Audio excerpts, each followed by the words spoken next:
Marcus Webb walked through the airport terminal with his black backpack slung over one shoulder. He wore a gray hoodie, comfortable jeans, and his favorite sneakers. His eyes felt heavy after 3 days of non-stop meetings in New York. All he wanted was to get home to Los Angeles and see his daughter. It was her birthday tomorrow, and he had promised her he would be there. The first-class check-in line was short. Marcus handed his boarding pass to the agent, who smiled and wished him a pleasant flight. He made his way through security without any problems. At the gate, he sat in a corner seat and answered a few emails on his phone. His company had just closed a major deal, but Marcus did not look like what most people expected a billionaire to look like. He had never cared much about expensive suits or showing off his wealth. Comfort mattered more to him. When boarding began, Marcus was among the first to enter the plane. He found his seat 1A, right at the front of the first-class cabin. The seat was wide and comfortable, covered in soft leather. He placed his backpack in the overhead compartment and settled in. He pulled out his laptop and his noise-canceling headphones. There was work he needed to finish during the flight. Rachel Morrison, the lead flight attendant, stood near the galley preparing welcome drinks. She was in her mid-30s and had worked for the airline for 8 years. She took pride in her job and believed she could read people well. As passengers filed in, she offered champagne to each first-class passenger with a bright smile. When Rachel approached Marcus with a glass of champagne, she paused. Her smile became smaller. She looked at his hoodie, then at his sneakers, then at his face. Something about him made her uncomfortable, though she could not quite explain why. Or perhaps she could, but did not want to admit it to herself. "Champagne, sir?" she asked, her voice polite but cooler than it had been with the other passengers. Marcus looked up and smiled. "No, thank you. Just water would be great." Rachel nodded and walked away. She returned a moment later with a small bottle of water and a plastic cup. She placed them on his tray table without a word. Marcus thanked her, but she had already turned away. An elderly woman with silver hair took the seat next to Marcus in 1B. She wore an elegant navy dress and pearl earrings. As she settled in, she noticed the watch on Marcus's wrist. It was a limited edition timepiece, simple in design but clearly expensive to those who knew watches. "That is a beautiful watch," she said warmly. "My late husband collected watches. He would have loved to see that one." Marcus smiled. "Thank you. It was a gift to myself after a long project finished. I am Marcus, by the way." "Lovely to meet you, Marcus." "I am Dorothy," the woman replied. Before their conversation could continue, Rachel appeared beside them. She looked directly at Marcus, ignoring Dorothy entirely. "Sir, may I see your boarding pass again?" Marcus raised his eyebrows. "I already showed it when I boarded." "I understand, but I need to verify it again," Rachel said firmly. Marcus reached into his pocket and pulled out his phone. He showed her his digital boarding pass on the screen. Rachel studied it for a long moment, as if searching for something wrong. Finally, she nodded and walked away without apologizing for the interruption. Dorothy looked at Marcus with concern in her eyes. She had seen that look on Rachel's face before. It was the look of someone who had already decided something without any real reason. "That was strange," Dorothy said quietly. Marcus shrugged, though his jaw tightened slightly. "It happens." More passengers filled the first-class cabin. A businessman in his 50s took seat 2C, directly behind Marcus. He wore an expensive suit and carried a leather briefcase that he placed carefully in the overhead compartment above his seat. A young couple took seats across the aisle, already sipping their champagne and laughing together. Everyone seemed relaxed and ready for the flight, everyone except Rachel. She stood near the galley watching Marcus. When he opened his laptop, she watched. When he adjusted his headphones, she watched. She whispered something to another flight attendant, a younger woman named Jessica. Jessica glanced at Marcus, then back at Rachel with confusion on her face. "What is wrong?" Jessica asked quietly. "Just keep an eye on him," Rachel said, nodding toward Marcus. "Something feels off." "Off? He seems fine to me. He is just working on his computer," Jessica replied. Rachel did not respond. She had a feeling, and she trusted her feelings. She had worked enough flights to know when someone did not belong. And in her mind, Marcus did not belong in first class. Marcus noticed none of this. He had put on his headphones and was focused on reviewing a presentation. His daughter's birthday party was tomorrow afternoon, and he still needed to finalize some work before he could fully relax and enjoy the weekend. His company, A software firm he had built from nothing had just been valued at over $3 billion. But sitting in his comfortable seat, wearing his favorite hoodie, Marcus looked like any other tired traveler trying to get home. The captain's voice came through the speakers, announcing that boarding was almost complete and they would be departing soon. Flight attendants began their final checks. Rachel walked through the cabin one more time, checking seatbelts and overhead compartments. When she reached Marcus, she stopped. "Is everything secure, sir?" she asked, though she could clearly see his seatbelt was fastened. "Yes, everything is fine," Marcus replied, not looking up from his screen. Rachel stood there for a moment longer as if waiting for something. Marcus finally glanced up at her. Their eyes met. In that brief moment, Marcus saw something he had seen too many times before. It was suspicion without cause. It was judgment without reason. It was the weight of other people's assumptions pressing down on him, no matter how much success he achieved or how much money he made. He had faced this his entire life. As a kid growing up in a rough neighborhood, as a college student at an elite university where people assumed he was only there because of sports, not his straight A grades. As a young entrepreneur trying to get investors to take him seriously. And now, as a billionaire sitting in first class on a plane, he still faced it. Rachel finally walked away. Marcus returned to his work, but his concentration was broken. Dorothy, who had been reading a magazine, looked over at him with sympathy. "I am sorry about that," she said softly. Marcus gave her a tired smile. "Like I said, it happens," but Dorothy shook her head. "That does not make it right." The plane's engines began to hum as the aircraft prepared to push back from the gate. Passengers settled into their seats, adjusting pillows and blankets. The young couple across the aisle took a selfie. The businessman behind Marcus made a phone call before the doors closed. Everything seemed normal. Rachel stood at the front of the cabin, going through her mental checklist. But her eyes kept drifting back to Marcus. She told herself she was just being careful. She told herself she was doing her job. She told herself she had good instincts about people. She told herself many things. But deep down, in a place she did not want to examine too closely, she knew the real reason she was watching him. And that reason had nothing to do with safety or security or any legitimate concern. It had everything to do with the color of his skin. The plane began to taxi toward the runway. In a few minutes, they would be in the air. Marcus closed his laptop and looked out the window, watching the terminal building slide past. He thought about his daughter and the smile that would light up her face when he walked through the door tonight. That thought made him smile. He had no idea that in just a few minutes his quiet flight home would turn into something very different. He had no idea that Rachel's suspicions were about to explode into a situation that would change her life forever. And he had no idea that what was about to happen would be recorded, shared, and seen by millions of people around the world. All he knew was that he wanted to go home. But sometimes the world had other plans. The plane finished taxiing and sat at the end of the runway, waiting for clearance to take off. Marcus had his headphones on, listening to soft jazz music.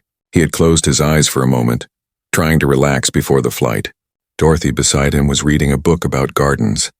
The cabin was quiet except for the low hum of conversations and the sound of the engines. In seat 2C, the businessman named Robert Chen was growing agitated. He had unbuckled his seatbelt and stood up, looking around frantically. His face had gone pale and his hands were shaking slightly. "Excuse me," he called out, his voice rising above the ambient noise. "Excuse me, I need help." Rachel immediately walked over to him. "Sir, we are about to take off. You need to be seated with your seatbelt fastened." "My briefcase," Robert said, his voice tight with panic. "It is gone. I put it in the overhead compartment right above my seat and now it is not there." Rachel's expression changed. She reached up and opened the overhead bin above Robert's seat. Inside were several bags, but none of them was a leather briefcase. She checked the bins on either side. "Still no briefcase. Are you certain you put it there?" Rachel asked. "Of course I am certain," Robert snapped. "It has very important documents inside. Contracts worth millions of dollars. I need to find it right now." Other passengers began to pay attention. The young couple across the aisle stopped their conversation. Dorothy looked up from her book. Marcus, hearing the commotion, removed one earphone. Rachel's mind began working quickly. She tried to remember who had been standing near that area during boarding. She had been busy greeting passengers and serving drinks. But there was one person who had caught her attention from the moment he boarded. One person who had made her suspicious from the start. She turned and looked directly at Marcus. Marcus felt her eyes on him and turned to meet her gaze. He could see the thought forming in her mind before she even spoke. He had seen that look before too. The look that said he must be involved somehow. The look that assumed the worst about him for no reason. Rachel walked over to Marcus's seat. She put on a professional smile, but her eyes were cold. "Sir, excuse me. Did you happen to see anyone near the overhead bins in row 2? Marcus looked at her calmly. "No, I have not. I put my bag in the bin above my seat when I boarded, and I have been sitting here ever since." "Are you sure?" Rachel pressed. "You did not walk back there at all?" "I am sure," Marcus said, his voice still calm but with an edge to it now. "I have been in my seat." Dorothy looked between them, sensing the tension building. She opened her mouth to say something, but Rachel was already speaking again. "Sir, this is a serious matter. A passenger's property is missing. If you saw anything at all, you need to tell me." Marcus took a slow breath. "I just told you. I did not see anything. I was not near that area." Rachel's voice grew louder. Other passengers were definitely watching now. "You were standing right in that area when you boarded. Your seat is very close to where the briefcase was stored. You must have seen something." The words hung in the air. The implication was clear. Marcus was no longer being asked if he had seen something. He was being accused of taking something. Marcus removed his headphones completely and set them on his lap. He looked up at Rachel with eyes that had gone from tired to alert. "Are you accusing me of stealing this man's briefcase?" "I am not accusing anyone," Rachel said quickly, though her tone suggested otherwise. "I am simply trying to locate missing property." "And you were in the area." "So was everyone else who boarded before that gentleman," Marcus said. "So were you. Why are you only asking me?" Rachel's face flushed slightly. "I am doing my job, sir. I need to ensure the safety and security of all passengers." "By assuming I am a thief?" Marcus's voice remained calm, but there was steel in it now. Robert Chen had been listening to this exchange. He stepped closer, looking uncomfortable. "Look, I just want to find my briefcase. I am not accusing anyone specific. Maybe it fell behind a seat or something." But Rachel was not backing down. She had committed to this course of action now, and something in her made her unable to stop. "Sir," she said to Marcus, "would you mind if I checked your bag?" The cabin went silent. Even the young couple who had been giggling earlier stopped and stared. Dorothy gasped quietly beside Marcus. Marcus looked at Rachel for a long moment. His mind was racing through his options. He could refuse. He had every right to refuse. He had done nothing wrong. But he also knew how this would look if he refused. He also knew that causing a scene would delay the flight even more, and he wanted to get home to his daughter. "You want to search my bag," Marcus said slowly, "because a briefcase went missing near my seat, and you assume I took it. Even though you have absolutely no evidence. Even though you did not see me do anything wrong, you just assume it was me." "I am following protocol," Rachel insisted, though there was no such protocol for randomly searching passengers' belongings without probable cause. "Really?" Marcus said. "Then search everyone's bag. Search that couple's bags over there. Search her bag." He gestured to Dorothy. "Search everyone who boarded before this gentleman. If you are really following protocol, then you should search everyone equally, right?" Rachel faltered. "That would not be practical." "But searching mine is practical," Marcus said. "Interesting." Jessica, the younger flight attendant, had been watching this entire exchange with growing horror. She stepped forward and touched Rachel's arm. "Rachel, maybe we should just help the gentleman search more thoroughly. Maybe the briefcase fell somewhere." Rachel shook her off. "I am handling this." She turned back to Marcus. "Sir, I'm going to need you to cooperate. If you have nothing to hide, then there should be no problem with me checking your bag." Marcus felt the familiar weight of injustice pressing down on him. He had felt it countless times before, but this time, something in him decided he was not going to make it easy. He was not going to quietly accept being treated like a criminal just because of how he looked. "I am not going to let you search my bag," Marcus said clearly. "You have no reason to search my bag except your own assumptions about me, and we both know what those assumptions are based on." Rachel's face went red. "I am trying to help a passenger locate stolen property." "It is not stolen," Marcus said. "It is missing." "There is a difference. Stolen means you know someone took it. Missing means you do not know where it is. And you have decided, without any evidence, that I am the thief. That is not security protocol. That is profiling. The word profiling seemed to hit Rachel like a slap. She took a step back, her mouth opening and closing. Several passengers pulled out their phones. In 2024, everyone knew what could happen when something like this was recorded and posted online. I am not profiling anyone, Rachel said, but her voice had lost its certainty. Then why am I the only person you are questioning? Marcus asked. Why am I the only person whose bag you want to search? Be honest with yourself, if not with me. Dorothy could not stay quiet anymore. She set down her book and looked at Rachel with disapproval. Young lady, I have been sitting next to this gentleman the entire time. He has not moved from his seat except to put his bag up when he first boarded. He has done absolutely nothing suspicious. Nothing at all. Rachel looked at Dorothy, then back at Marcus. She could feel the situation slipping away from her. She could feel the eyes of all the passengers on her. She could feel her certainty crumbling. But instead of backing down, instead of apologizing, she made a decision that would change everything. She turned and walked quickly to the front galley. She picked up the phone that connected to the cockpit and pressed the button. Captain, this is Rachel, she said, her voice low but urgent. We have a situation in first class. I need security to meet the aircraft. We have a passenger who is refusing to cooperate with a theft investigation. In his seat, Marcus heard her words through the open door of the galley. He closed his eyes and took a deep breath. This was happening. Again. No matter how successful he became, no matter how much he achieved, he still faced this.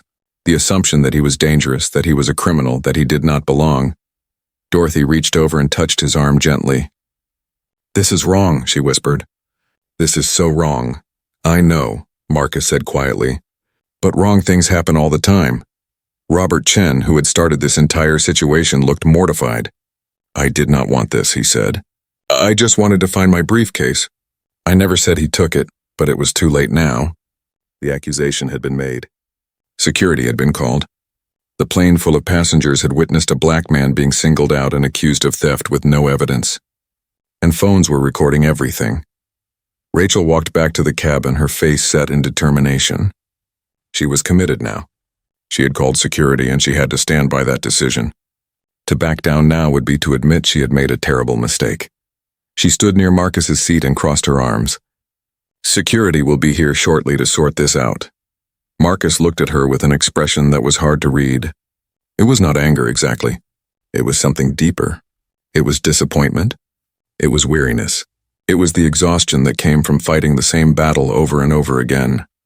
You are making a mistake, Marcus said simply. We will see, Rachel replied. And they waited. The plane sat on the runway, its engines idling. The other passengers whispered to each other. Phones continued recording. And somewhere in that cabin a briefcase sat forgotten, about to be found in the most embarrassing way possible, for one flight attendant who had let her biases make a decision that her training and common sense should have prevented. The tension in the first-class cabin was thick enough to cut with a knife. Marcus sat in his seat, appearing calm on the outside while his mind worked through what was happening. He had been through situations like this before, but never quite like this. Never on a plane where he could not simply walk away. Never with dozens of witnesses watching and recording every moment. Rachel stood a few feet away, her arms still crossed, her face set in a mask of professional determination. But behind that mask, doubt was starting to creep in. She could feel the eyes of the passengers on her. She could see the phones pointed in her direction. She could hear the whispers spreading through the cabin like wildfire. Jessica, the younger flight attendant, pulled Rachel aside. Rachel, are you sure about this? This seems really serious and we do not have any proof that he did anything wrong. Rachel's jaw tightened. I know what I am doing. That man was near the overhead bins. He is acting defensive, and my instincts tell me something is not right. But your instincts are not evidence, Jessica said quietly. What if you are wrong? I am not wrong, Rachel insisted. But there was a slight tremor in her voice now. The captain's voice came through the intercom. Ladies and gentlemen, we apologize for the delay. We are experiencing a minor situation that should be resolved shortly. Please remain seated with your seatbelts fastened. Thank you for your patience. Minor situation. The words almost made Marcus laugh. There was nothing minor about being accused of theft in front of a plane full of people. There was nothing minor about having security called on you for a crime you did not commit. But he kept his face neutral. He had learned long ago that showing emotion in situations like this only made things worse. Dorothy leaned closer to Marcus. Do you want me to call someone? A lawyer, perhaps? Marcus shook his head slightly. Not yet. Let us see how this plays out. But thank you. I was a civil rights attorney for 30 years, Dorothy said softly. I know what I am seeing here, and I will be happy to testify to exactly what happened. Marcus looked at her with genuine gratitude. That means a lot. 2 rows back, a young woman named Sarah had been recording the entire interaction on her phone. She was a social media manager with over 200,000 followers. She had watched the whole thing unfold, and her outrage was growing by the second. This was exactly the kind of racial profiling that needed to be exposed. She quickly typed out a tweet describing what she was witnessing, but held off on posting it. Not yet. She wanted to see how this ended. Robert Chen, the businessman who had lost his briefcase, was growing increasingly uncomfortable. He shifted his weight from foot to foot, looking around the cabin nervously. He bent down to check under his seat again, hoping against hope that maybe the briefcase had somehow ended up there. As he leaned down, his hand brushed against something behind his seat cushion. Something hard and leather. His eyes widened. He reached further and pulled out his briefcase. It had apparently slipped down behind the seat when he had been putting his coat in the overhead bin earlier. For a moment, he just stared at it, relief flooding through him. Then the full realization of what this meant hit him like a truck. His face went pale. I found it, he said, but his voice was so quiet that at first no one heard him. He cleared his throat and said louder, I found it. I found my briefcase. The cabin went silent. Every eye turned to Robert. He held up the briefcase, looking embarrassed and guilty at the same time. It was behind my seat, he said, his voice apologetic. It must have slipped down when I was putting my coat away. I am so sorry. I am really sorry. Rachel's face drained of all color. For a long moment she just stood there, frozen. The briefcase had been found. There had been no theft. There had been no crime. She had accused an innocent man. She had called security on an innocent man, all based on nothing but her own biases and assumptions. Marcus slowly turned to look at Rachel. He did not say anything. He did not need to. His expression said everything. Jessica touched Rachel's arm again. You should apologize. But Rachel seemed unable to move or speak. Her mind was racing. She had made a mistake. A huge mistake. But if she apologized now, if she admitted she was wrong, it would be like admitting that she had profiled him, that she had judged him based on his race. And she did not want to admit that, not even to herself. So instead she said something that made everything worse. Well, these things happen, she said with a weak smile and a dismissive wave of her hand. No harm done. We can continue with the flight now. The cabin erupted. No harm done? Dorothy's voice was sharp with disbelief. You accused this man of theft. You called security on him, and all you can say is no harm done? Sarah, the social media manager, stopped holding back. She hit send on her tweet. Within seconds, it was posted. Currently on a flight where a flight attendant just called security on a black passenger for stealing a briefcase that the actual owner just found behind his own seat. Racial profiling in real time. Disgusting. Marcus finally spoke, his voice calm but filled with steel. Ms. Rachel, I have a question for you. Rachel turned to him reluctantly. If the gentleman across the aisle, Marcus gestured to a white passenger in a similar hoodie and jeans, if he had been sitting in my seat, would you have accused him? Would you have called security on him? Rachel opened her mouth, then closed it. She could not answer that question honestly without condemning herself, and she could not lie convincingly with everyone watching. That is what I thought, Marcus said quietly. The young couple across the aisle, who had been silent until now, spoke up. The woman said, We have been recording this whole thing. We saw everything. She singled you out for no reason. Same here, said another passenger a few rows back. Me too, said another. One by one, passengers began to speak up. They had seen what happened. They knew what this was, and they were not going to stay silent. Rachel felt the walls closing in around her. This was not supposed to happen like this. She had been so sure. Her instincts had always been good before. Or had they? Suddenly she was not so certain. How many other times had she made judgments about passengers based on how they looked? How many other times had she been wrong but never caught? The intercom crackled to life. "Ms. Morrison, please report to the cockpit immediately." Rachel's heart sank. The captain had clearly heard about what happened. She looked around the cabin one more time, saw all the disapproving faces staring back at her, and hurried to the front of the plane. As she walked past Marcus's seat, he said one more thing to her. An apology would have been nice. Rachel did not respond. She could not. She pushed through the curtain and entered the cockpit. The captain and co-pilot both turned to look at her, and the expressions on their faces told her everything she needed to know. She was in serious trouble. Back in the cabin, passengers began talking among themselves. The story was already spreading beyond the plane. Sarah's tweet was being shared rapidly. Other passengers were posting their own videos and accounts. The hashtag first-class profiling was starting to trend. Robert Chen approached Marcus's seat, his briefcase clutched in his hands. He looked miserable. "Sir, I am so deeply sorry," Robert said. "I never meant for any of this to happen. I never accused you of anything. I just said my briefcase was missing and she—" Marcus held up his hand. "I know, this is not your fault.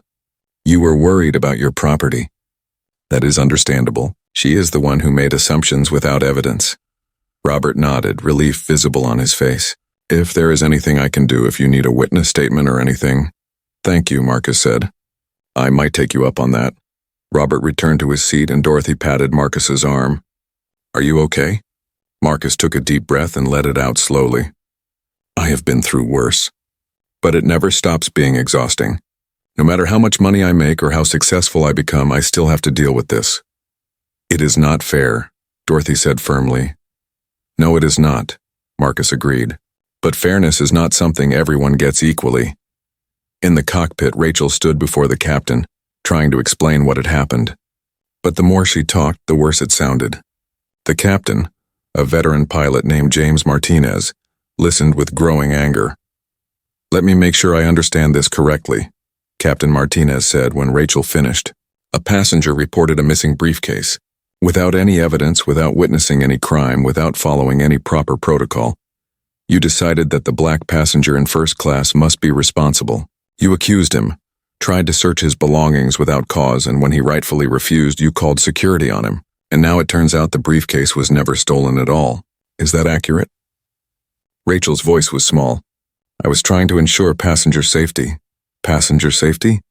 The captain's voice rose. "You racially profiled a passenger. That is what you did. There is no other explanation for your behavior. That man did nothing suspicious. He did nothing wrong. But you targeted him anyway." Why? Rachel could not answer. How could she explain something she did not want to admit even to herself? Captain Martinez leaned forward. "Do you know who that man is?" Rachel shook her head. "His name is Marcus Webb. He is a tech billionaire. His company is worth over $3 billion. He was featured on the cover of Forbes magazine last month. Not that any of that should matter. Every passenger deserves to be treated with respect, regardless of who they are or what they look like. But you accused one of the most successful businessmen in America of being a thief, based on nothing but the color of his skin." Rachel felt like she might be sick. A billionaire. She had accused a billionaire of theft. The story was probably already going viral. The airline would face a public relations nightmare. "And it was all her fault. I did not know," she whispered. "That is exactly the problem," Captain Martinez said. "You did not know anything about him. But you assumed the worst anyway. I have already contacted headquarters. They are reviewing the incident as we speak. Several passengers have sent videos and complaints directly to the company. You are being removed from this flight. A replacement crew member is being called in, and I suspect your employment with this airline is over." Rachel's legs felt weak. "Over? But I have worked here for 8 years. And in those 8 years you should have learned better," the captain said. "This company has a zero-tolerance policy for discrimination. You violated that policy today in front of a plane full of witnesses. The consequences are on you." Rachel left the cockpit in a daze. She knew her career was finished. She knew her life was about to become very difficult. But even in that moment, she still had not fully accepted responsibility for what she had done. She still wanted to believe her instincts had been right, that she had just been unlucky, that this was somehow not her fault. But deep down, she knew the truth. And so did everyone else. Rachel walked back into the first-class cabin feeling like she was moving through a nightmare. Every passenger's eyes followed her. Some looked angry. Others looked disgusted. A few looked almost pitiful, as if they were watching someone destroy their own life in real time. She avoided looking at Marcus completely. She could not bring herself to face him. The captain's voice came through the intercom again. "Ladies and gentlemen, I apologize for the continued delay. We are making arrangements to replace a crew member, and then we will be cleared for departure. We expect this to take approximately 15 to 20 minutes. On behalf of the airline, I sincerely apologize for this inconvenience and any distress this situation has caused. Thank you for your patience." The wording was careful, but everyone in first class knew exactly what the captain was talking about. A crew member was being replaced. Rachel was being removed from the flight. Whispers spread through the cabin like ripples in water. Jessica approached Rachel with concern in her eyes. Despite what had happened, they had worked together for years. "Are you okay?" she asked quietly. Rachel could not meet her eyes. "They are removing me from the flight." Jessica nodded slowly. "I am sorry, Rachel. But what you did was wrong. You know that, right?" Rachel did not answer. She went to the galley and began gathering her personal belongings from her locker. Her hands were shaking. She kept replaying the last 20 minutes in her mind. How had things gone so wrong so quickly? She had just been doing her job, had she not? She had been trying to help a passenger find his missing property. But a small voice in her mind, one she had been ignoring, whispered the truth. She had not been doing her job. She had been acting on prejudice. She had seen a black man in first class and assumed he did not belong there. Assumed he must have done something wrong, and now her entire career was destroyed because of it. In seat 1A, Marcus had pulled out his phone. He had dozens of notifications. Messages from friends and business colleagues who had already seen the social media posts. Several news outlets had reached out for comment. A few civil rights organizations had contacted his assistant. The story was spreading faster than wildfire. His phone buzzed with a call from his personal assistant, a capable woman named Min Ji. Marcus answered, speaking quietly so other passengers would not overhear. "I saw what happened," Min Ji said immediately. "Are you okay?" "I'm fine," Marcus replied. "Tired, but fine. It is all over social media already. Twitter, Instagram, TikTok. Multiple passengers posted videos. The airline is trending for all the wrong reasons. Their stock is already dropping in after-hours trading." Marcus closed his eyes. "That is not what I wanted. I know. But people are angry, Marcus. They should be angry. What she did was unacceptable. I know that too. But I just want to get home to Sujin for her birthday. The airline CEO called my line looking for you. They want to speak with you personally. They are in full crisis mode right now." Marcus sighed. "Tell them I will speak with them after I land. Right now I just want this flight to take off." "Understood. I will handle the press requests. Do you want to make a statement?" "Not yet. Let me think about it first." Marcus ended the call and looked out the window. He could see emergency vehicles and security personnel approaching the plane. They were there to escort Rachel off the aircraft. Part of him felt sorry for her. Her career was over and her name would be forever associated with this incident.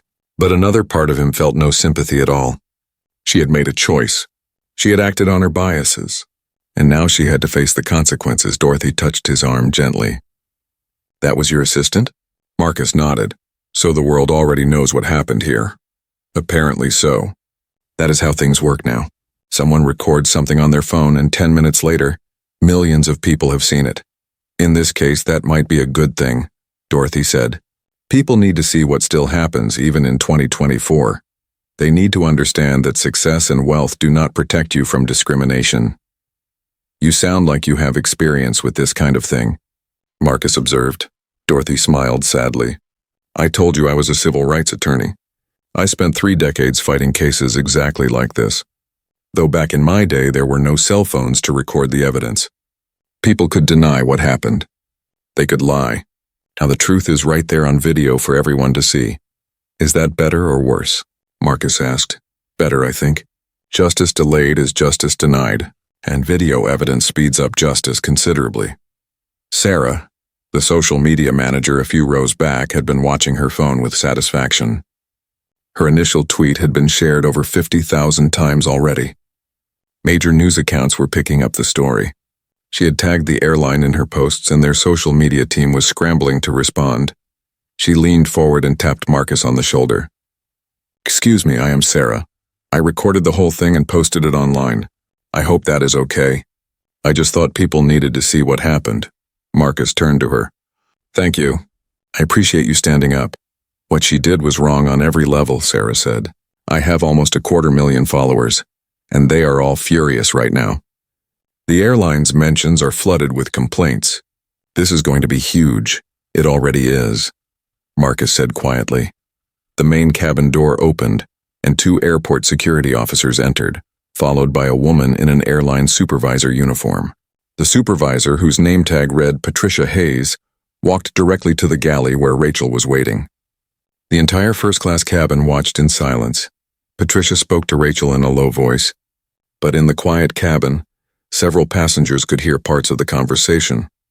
"Ms. Morrison, you need to gather your belongings and come with us," Patricia said. Her voice was professional but cold. "You are being removed from this flight immediately." "But the flight is about to leave," Rachel said weakly. "Who will cover my position?" "We have called in another crew member. She will be here within 10 minutes. You need to leave now." Rachel picked up her bag with shaking hands. As she walked toward the exit, she had to pass Marcus's seat. For just a moment, she paused.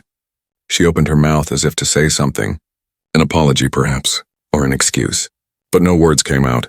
What could she possibly say that would make this better? Marcus looked up at her and their eyes met one final time. In his gaze, she saw no anger, no hatred, just disappointment and exhaustion. Somehow, that was worse than anger would have been. Rachel walked past him and exited the aircraft, flanked by the security officers. Through the windows, passengers watched as she was escorted across the tarmac and into a terminal building. Her career was over. Her reputation was destroyed. And it had all happened in less than 30 minutes. Patricia turned to face the first-class passengers. "Ladies and gentlemen, on behalf of this airline, I want to apologize sincerely for what just occurred. The behavior you witnessed was completely unacceptable and does not reflect our company's values or policies. We have a zero-tolerance policy for discrimination of any kind. The crew member in question has been removed from duty, and her employment status is under review." She walked over to Marcus's seat. "Mr. Webb, my name is Patricia Hayes. I am the senior supervisor for this terminal. I cannot adequately express how sorry we are for what you experienced today." "This should never have happened," Marcus nodded. "Thank you." Marcus looked at her kindly. "I believe you. But the company needs to make sure that people like her do not slip through. One bad employee can destroy years of good work. I know.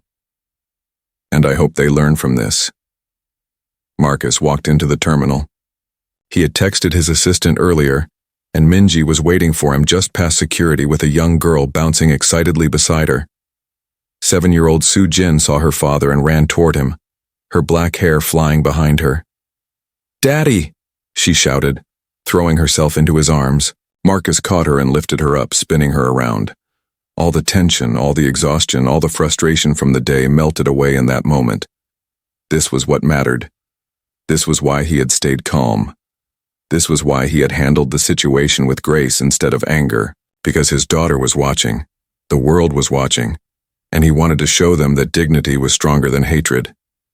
"Happy early birthday, Princess," Marcus said, kissing her forehead. "Did you bring me a present?" Soo-jin asked, with the directness only a child could have. Marcus laughed. "Maybe, but you will have to wait until tomorrow to find out."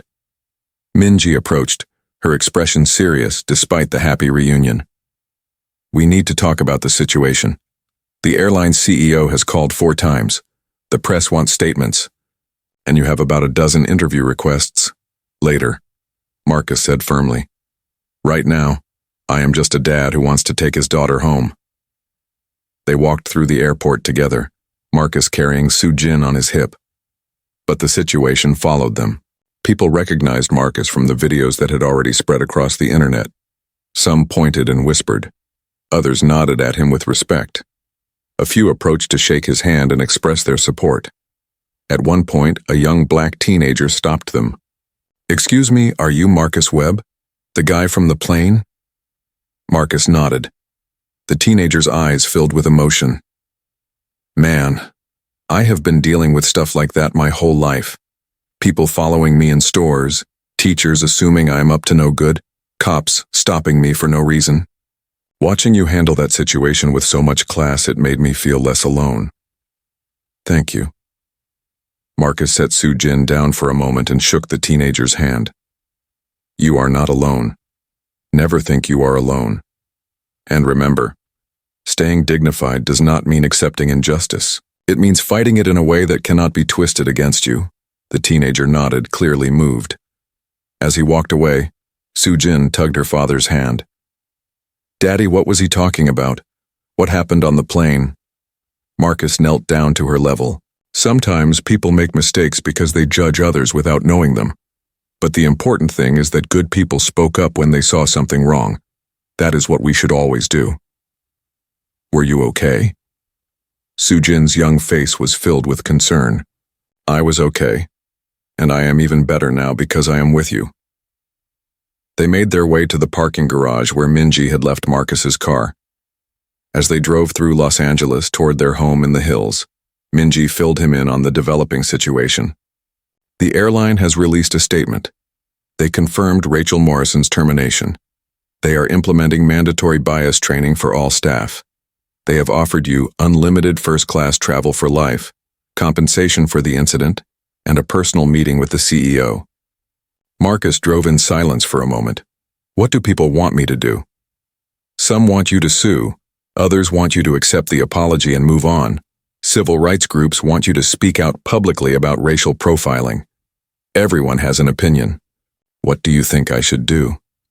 Minji considered the question carefully. I think you should do whatever feels right for you. You do not owe anyone a particular response. This happened to you. You get to decide how to handle it. They pulled into the driveway of Marcus's modern home overlooking the city. The house was beautiful, but not ostentatious.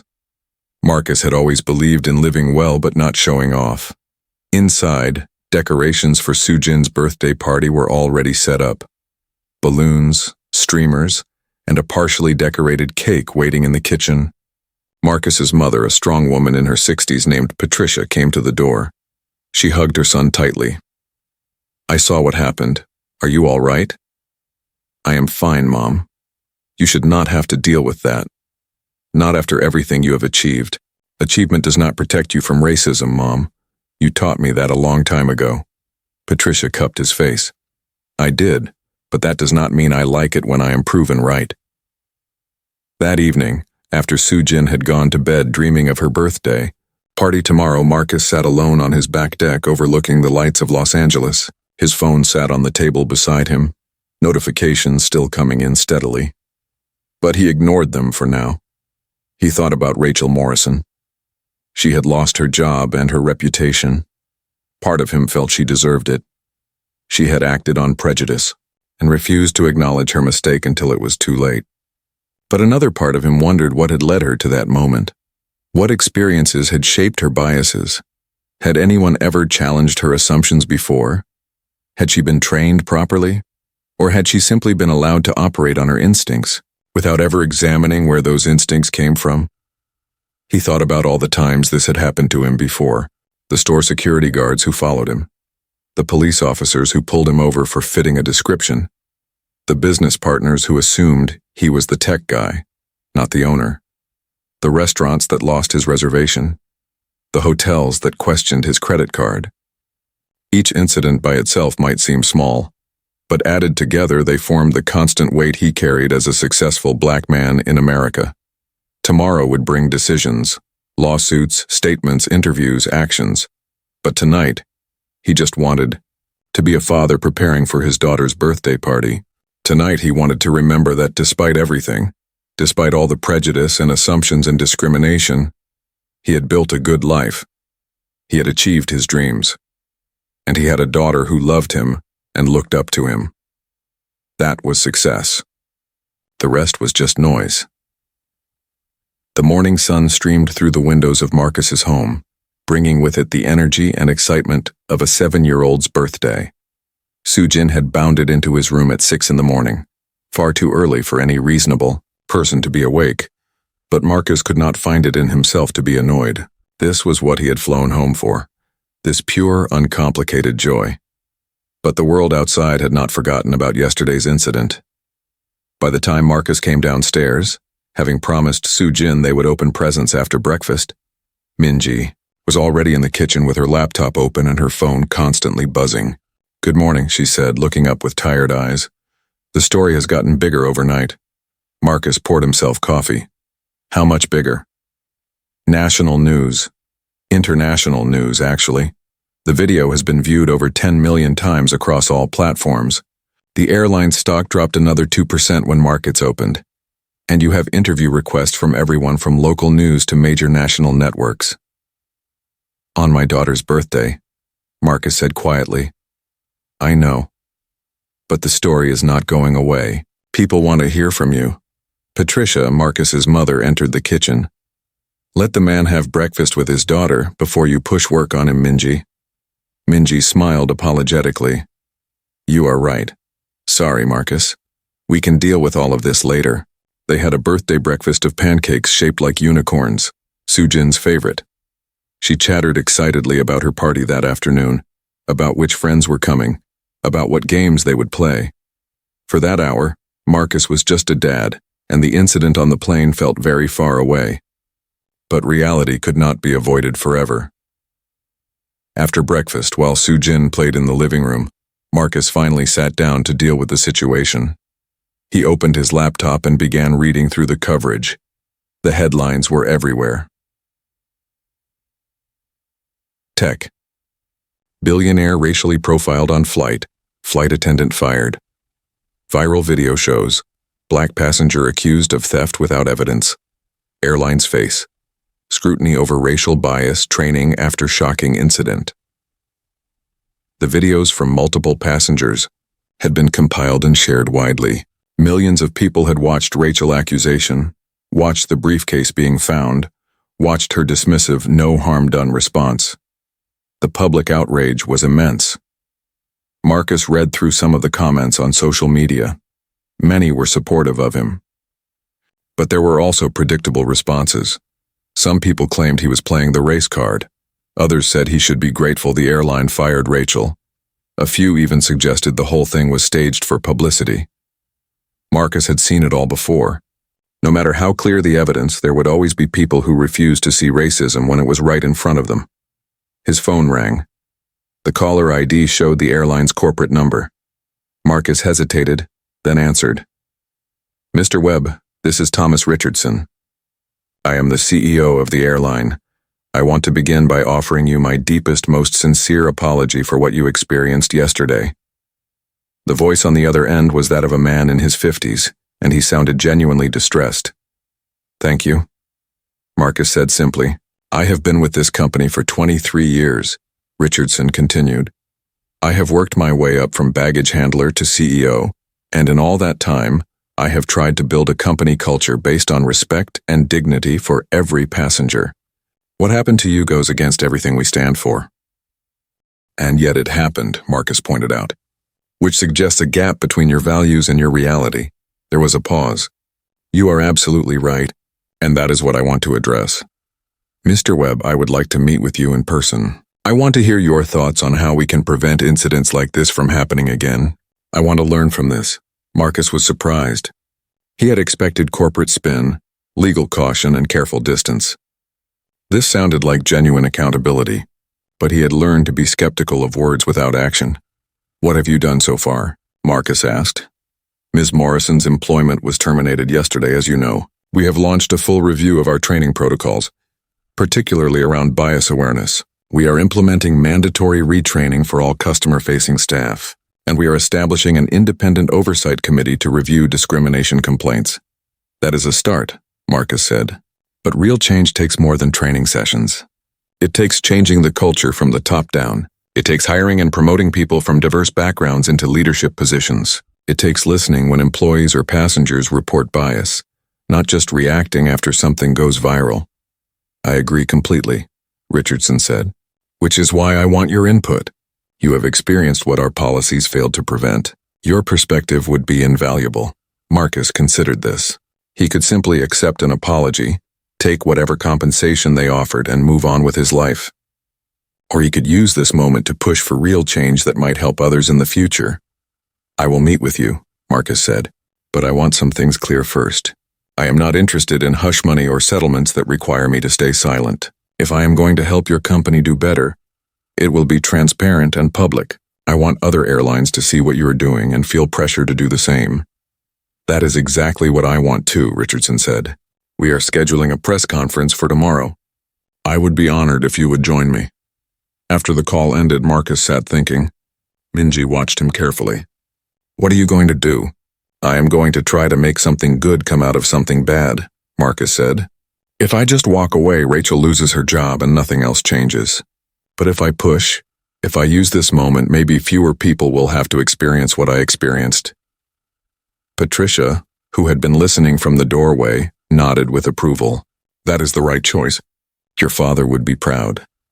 Marcus's father had passed away 10 years earlier, but his lessons remained. He had been a postal worker who had faced discrimination throughout his career. He had taught Marcus to fight battles worth fighting, but to fight them smart. The doorbell rang. Sujin squealed with excitement as the first birthday party guests arrived. For the next several hours, Marcus set aside being a billionaire and being a symbol and became simply a father. He organized games, cut cake, helped Sujin open presents, and laughed at 7-year-olds' jokes that were not actually funny, but were delivered with such enthusiasm that you had to laugh anyway. But in the back of his mind, he was thinking about tomorrow. About what he would say at the press conference. About what changes he would demand. About how to turn his anger and frustration into something constructive. That evening, after the party was over and Sujin was exhausted but happy, Marcus finally sat down to write his statement.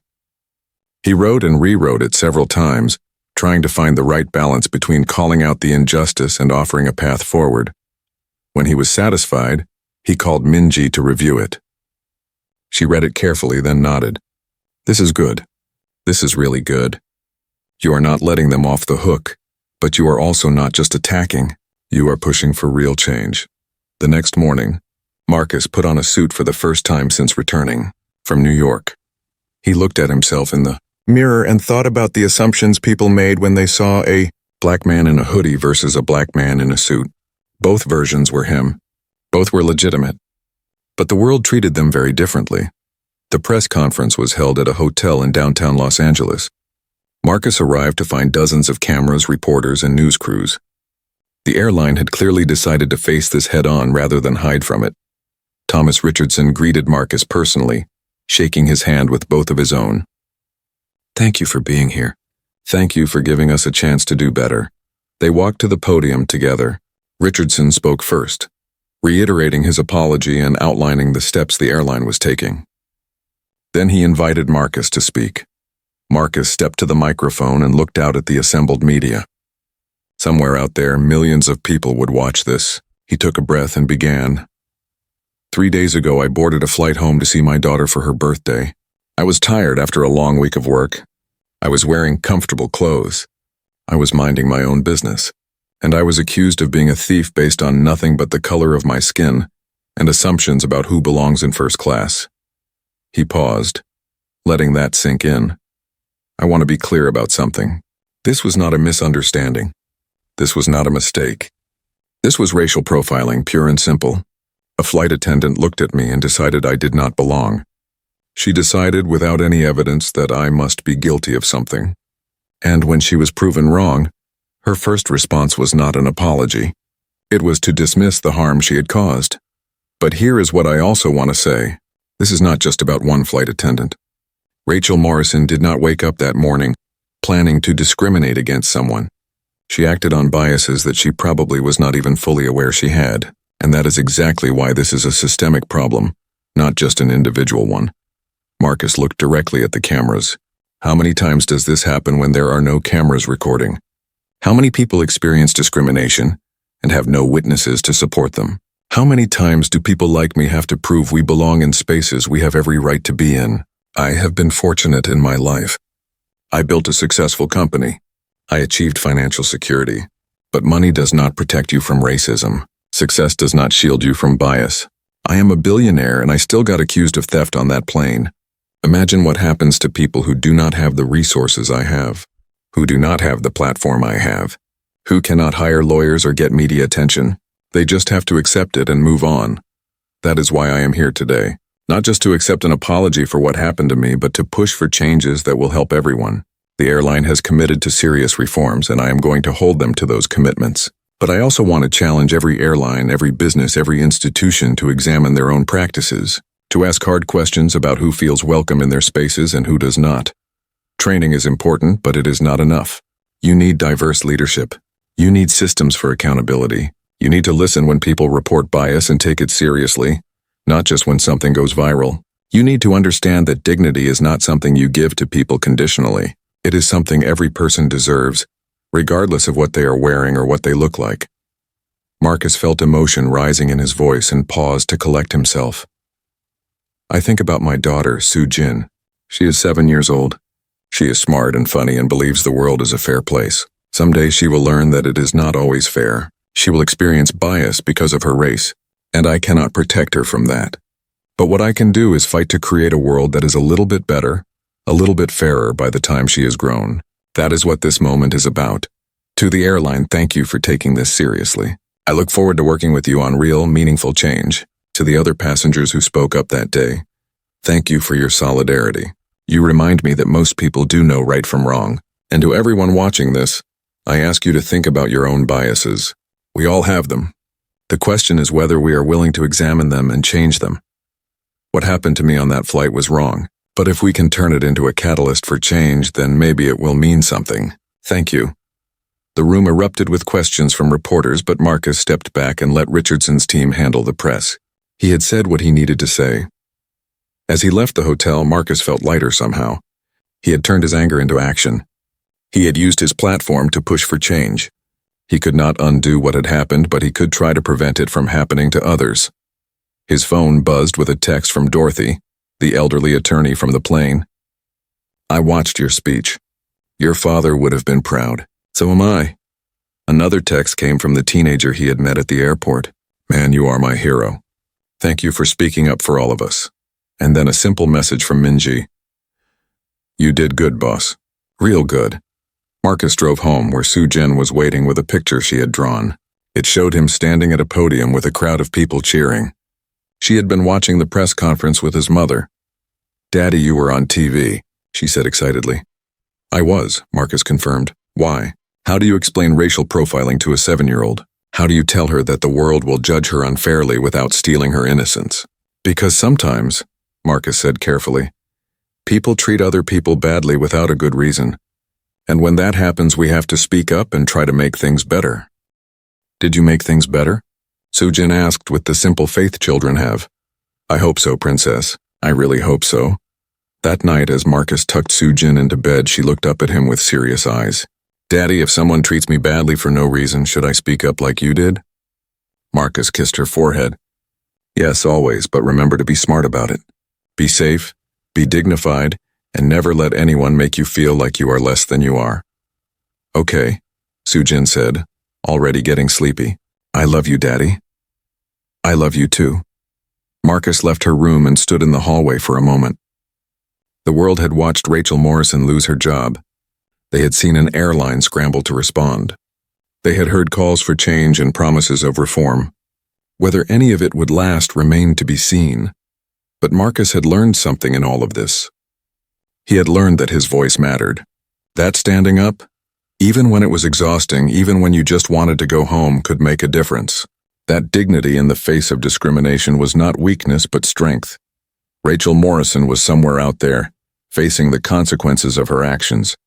Marcus did not wish her harm, but he did not feel sorry for her either. She had made a choice, and choices have consequences. The real question was whether others would learn from her mistake. Whether the next flight attendant facing a similar situation would pause and examine their assumptions. Whether the next passenger would be treated with the dignity Marcus had been denied. Only time would tell. But Marcus had done his part. He had spoken his truth. He had pushed for change. And sometimes that was all you could do.